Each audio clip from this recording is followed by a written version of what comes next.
What's up everyone and welcome back to the MMA Buzz. Jon Jones recently opened up about why he chose Alex Pereira over Tom Aspinall, revealing that he turned down a massive $30 offer to fight Aspinall. Speaking on Jeff Wu's podcast, Jones explained that his goals are no longer aligned with most fighters who simply chase big paydays. For him, the opponent doesn't matter as much as the moment, and the moment he wants is to compete on the historic UFC White House card. That is the only reason he came out of retirement. Jones added that fighting Pereira makes more sense strategically because there's more footage available to study. While Aspinall is the bigger athlete, Jones believes both matchups would end the same way if he managed to bring either man to the ground. He emphasized that Pereira carries a global presence and it factor, especially in Brazil, where he has become an icon. Jones contrasted this with Aspinall's earlier career, noting that at the age when Jones was already beating top contenders, in Jones' view, he doesn't need Aspinall, especially after his last performance. He also questioned whether Dana White will put him on the White House card after he backed out of the Aspinall fight, despite agreeing to it initially. Dana is known for holding grudges, and Jones referenced past examples like Francis Ngannou. With so many fighters now campaigning for a spot on that historic card, Jones wonders whether Dana will honor his legacy or make an example out of him. Jones maintains that he's no longer interested in fighting just to fight. His focus is legacy, impact, and making history, and he believes the White House card is the stage where he wants to close out his career. The big question now is whether the UFC will give him that opportunity. Before moving on to the next news, we have a quick request for you. We're always working to improve our content and truly value your support. If you could take a moment to leave a like on this video, subscribe to the channel, and hit the bell icon, it would mean a lot to us. That way, you'll never miss an update. Move on to another news. Jon Jones recently addressed Tom Aspinall's previous injuries and questioned the legitimacy of Aspinall's eye issue in his fight against Cyril Gane. Jones stated that after reviewing the footage, he believes Aspinall exaggerated the injury and used it as a way to exit the fight quickly. According to Jones, Aspinall didn't even hold the eye that was actually poked under the eyelid, and instead grabbed the side where the finger barely touched the surface. Jones brought up similar concerns from the Curtis Blaydes fight, where Aspinall injured his knee just seconds into the bout. Jones argued that although knee injuries are real and serious, he expected a top-level fighter to at least attempt to stand or show some effort to continue. Instead, Aspinall was immediately unable to fight, which Jones says raised red flags about his toughness and willingness to push through adversity. Regarding the Cyril Gane eye poke, Jones explained that most fighters try to blink, wipe, or show the doctor exactly where the damage occurred. In this case, the doctor initially believed Aspinall was fine. Jones claimed that Aspinall insisted he couldn't see without genuinely trying to assess or clear his vision. He argued that the eye Aspinall covered appeared to be the one that was barely touched, while the actual poke on the opposite eye, where the finger briefly penetrated under the eyelid, was ignored. Jones suggested that Aspinall didn't seem to know which eye was affected, only that he had been fouled, and could use that as an exit. To Jones, this reflects something deeper about Aspinall's mentality and exposes what he calls the facade of Aspinall's character. He implied that these moments show a pattern of Aspinall taking quick exits rather than fighting through adversity, which Jones believes matters when assessing a fighter's true championship spirit. Move on to another news. Paddy Pimblett and Ilia Topuria unexpectedly crossed paths at UFC Qatar, adding new tension to an already heated week. Recently, several fighters, including Arman Tsarukyan, Ilia Topuria, and Paddy Pimblett, have been staying in the same hotel, which has led to frequent, close encounters. Just days ago, Arman and Ilia nearly clashed when they ended up entering and exiting the elevators at the same time. Now, new footage has surfaced showing a brief but intense exchange between Pimblett and Topuria during the morning weigh-ins. The interaction began with Paddy casually greeting Topuria, asking, "What's happening? Everything alright?" Topuria quickly fired back with an insult, prompting Paddy to tell him to calm down. The tension was visible, but before the situation could escalate, UFC personnel stepped in to maintain distance between the two fighters. The moment, captured and shared online by Alvaro Colmenero, shows both men exchanging verbal jabs, but ultimately walking away without physical confrontation. Despite the heated words, nothing serious occurred, thanks to the UFC security team, which has been working tirelessly throughout the event to prevent fighter altercations. With so many rivals housed under the same roof, these small run-ins have become more frequent. Still, the promotion staff has shown strict control, ensuring that tempers don't spill over into dangerous territory before fight night. The brief encounter between Pimblett and Topuria has fueled fan speculation about a potential future matchup, but for now, the situation ended with verbal shots and no further drama. Move on to another news. Islam Makhachev recently sent a pointed message to Dana White, expressing dissatisfaction with how the UFC has been promoting its fighters. In a Russian interview, Islam suggested that Dana may be experiencing burnout after years of success, noting that the UFC no longer pushes fighters or builds stars the way it once did. He believes the organization has lost some of the passion and promotional energy that previously defined it. According to Makhachev, there was a time when the UFC could turn almost any fighter into a star through consistent promotion and attention. Now, he feels the organization simply doesn't show the same level of interest. He added that Dana has become involved in many outside projects and may not be as focused as before. Islam emphasized that if the UFC truly wants to make a fight big, they still have the power to do so, but the willingness must be there. Makhachev also claimed he knows Dana is already searching for someone to eventually replace him. This raises the question of whether the UFC can transition to new leadership without backlash from fans and fighters. Although Conor McGregor is someone fans often joke about stepping into a promotional role, his recent controversies make the idea unrealistic. Instead, Hunter Campbell appears to be the leading candidate. Many fighters already approach him directly for bookings, and he works closely with Dana in high-level meetings. Islam pointed out that when the UFC was sold to WMNG in 2016 for $4 billion, one requirement of the deal was to keep Dana White as president, because the buyers believed his presence was essential to the brand. However, the current ownership under TTO doesn't necessarily hold the same stance and may eventually phase Dana out. Makhachev noted that Dana seems to have less control than before, often avoiding questions he would previously answer or tease. Overall, Islam's message reflects a broader concern about the UFC's direction and whether the promotional spark that built the company can be rekindled. Move on to another news. Jack Della Madalena's coach, Ben Vickers, recently addressed the growing rumors surrounding JD Nim's alleged injury leading up to his latest fight.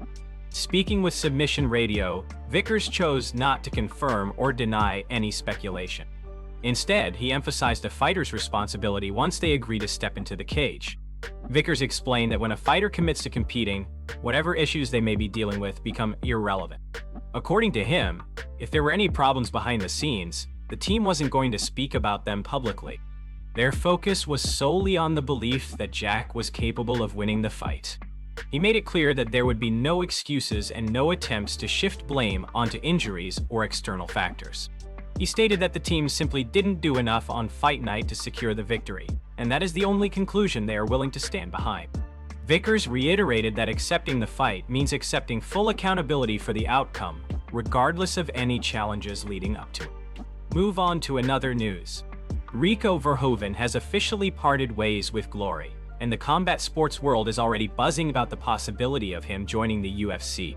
For those unfamiliar, Verhoeven is a major name in kickboxing and widely regarded as one of the greatest heavyweights the sport has produced.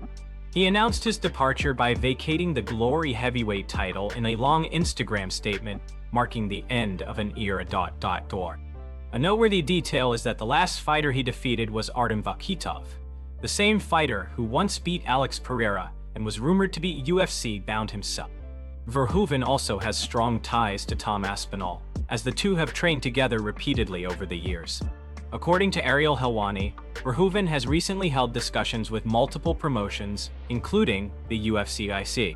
While no decision has been made regarding his next career move, the possibility of seeing him transition to MMA has fans divided. At 36 years old, Verhoeven is still a world-class striker, but questions remain about how he would adapt to the UFC's heavyweight division and its diverse skill sets. Despite the uncertainty, the idea of a legendary kickboxer testing himself in the world's premier MMA organization is undeniably intriguing. Would you like to see Rico Verhoeven compete in the UFC? Share your thoughts. Move on to another news. Venom has seemingly confirmed Conor McGregor's custom shorts for the upcoming UFC White House event after an accidental leak resurfaced online. The first hint came months ago when an ex-user named Red Wolf MMA discovered the shorts listed on Venom's German site back in September. At the time, the leak didn't gain traction, likely because many fans didn't believe it was legit. However, things changed this week when Venom's official UFC store displayed the exact same pair of custom McGregor shorts, making the reveal all but official. The design features a pattern of $1 bills combined with the Irish flag, a style clearly tailored to McGregor's signature persona and flashy aesthetic. This reveal has sparked excitement ahead of the historic White House card, with fans now speculating about what other custom gear might be unveiled for the event. Move on to another news. Ilia Topuria may be Islam Makhachev's toughest challenge yet. The debate continues over who truly poses the greatest threat to the lightweight champion, Topuria with his explosive knockout power, or Shavkat Rakhmonov with his size, strength, and grappling skill set. According to Colby Covington, the answer is clear: Ilia Topuria. In a recent interview with Helen Yee, Covington expressed his belief that the matchup between Makhachev and Topuria is the one fans need to see. He explained that Topuria's build and style make him a uniquely difficult opponent for Islam. With a lower center of gravity and shorter frame, Covington believes Topuria would be much harder to take down and control. He also emphasized Topuria's strong jiu-jitsu, predicting that he would consistently work back to his feet. What makes the matchup even more intriguing, Covington added, is Topuria's knockout power. He described Ilia as one of the hardest punchers in the UFC today, someone capable of ending the fight at any moment. Covington said he would love to see Topuria land clean shots on Islam and test the champion in ways no one has before. Whether at lightweight or welterweight, Covington feels the fight is inevitable, and it's one that both divisions' fans want to see resolved. Move on to another news. Daniel Cormier recently shared his thoughts on which fighter poses the greatest threat to Islam Makhachev, and according to him, the answer is clear. Cormier believes that when it comes to size, skill set, and overall physical presence, Shavkat stands out as the toughest challenge Islam could face at this stage of his career. Cormier explained that Rakhmonov brings a combination of attributes that very few fighters in the welterweight or lightweight divisions possess. His size alone creates a natural advantage. Rakhmonov is big, strong, and carries his weight in a way that makes him difficult to pressure or control. For a fighter like Makhachev, who relies heavily on timing, positioning, and top control, dealing with a naturally larger opponent could present significant complications. In addition to his physical stature, Cormier highlighted Rakhmonov's wrestling ability. Islam is widely regarded as one of the best grapplers in the UFC, but Shavkat's own background in wrestling and grappling means he wouldn't be easy to take down or hold. His balance, defensive awareness, and ability to scramble make him uniquely equipped to neutralize many of the positions where Islam usually dominates. DC emphasized that this matchup would force Islam to work harder than ever before, and that any small mistake could shift the momentum instantly. Cormier also pointed out Rakhmonov's striking as a major factor. Unlike many strong grapplers who rely primarily on their ground game, Shavkat is a dangerous and well-rounded striker. His ability to mix punches, kicks, and knees with calculated pressure makes him unpredictable. DC believes that if Islam were to struggle with closing the distance or controlling the fight on the ground, Rakhmonov's striking could become a serious threat, potentially pushing Islam into uncomfortable territory. Cormier concluded by saying that if Makhachev were ever to face Rakhmonov, it would arguably be the hardest fight of his career. The size difference, the technical grappling, and the diverse striking present a combination that Islam has not yet faced at the highest level. He encouraged fans to consider the stylistic matchup and share their thoughts on who they believe would be Islam's toughest opponent. Move on to another news. The UFC schedule continues to surprise fans, especially with this weekend's event taking place at an unusual time for viewers in North America. UFC Qatar is set to begin its main card at 1:00 p.m. Eastern Time, a reminder for fans to adjust their schedules so they don't miss any of the action.